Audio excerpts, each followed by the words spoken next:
Indicators of human trafficking. Recognizing key indicators of human trafficking is the first step in identifying victims and can help save a life.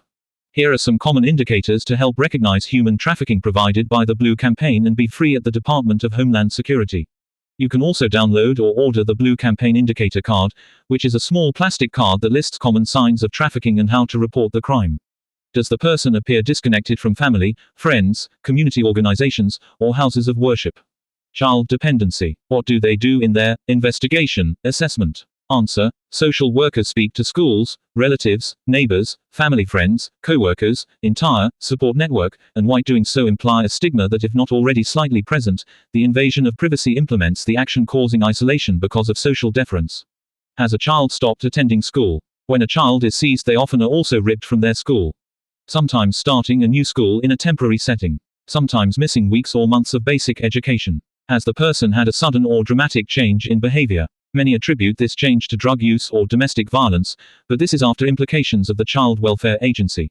After the trauma caused by the intrusion and family separation. Is a juvenile engaged in commercial sex acts? 80% of American children sex trafficked have come from foster or are being pimped by foster homes and/or social workers. Is the person disoriented or confused, or showing signs of mental or physical abuse?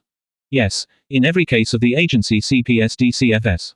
Does the person have bruises in various stages of healing? Sometimes. Is the person fearful, timid, or submissive? Often. Does the person show signs of having been denied food, water, sleep, or medical care? Yes, including loss of appetite from stress. Is the person often in the company of someone to whom he or she defers? Or someone who seems to be in control of the situation, e.g., where they go or who they talk to? Yes, actually, in court parents and children are assigned counsel and are told they cannot speak to the judge.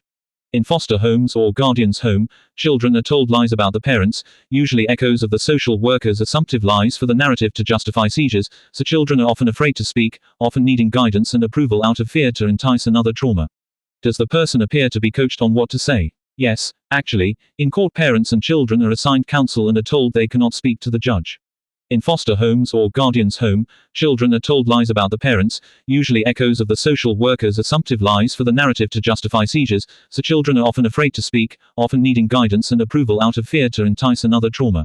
Is the person living in unsuitable conditions? Often, foster homes and emergency centers are not meeting living standards, even children staying in HHS offices.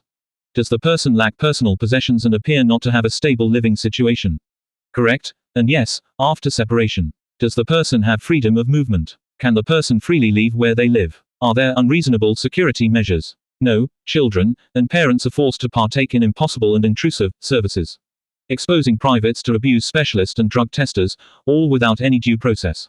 Consuming them emotionally and physically and requiring a confession to participate, but requiring participation for reunification.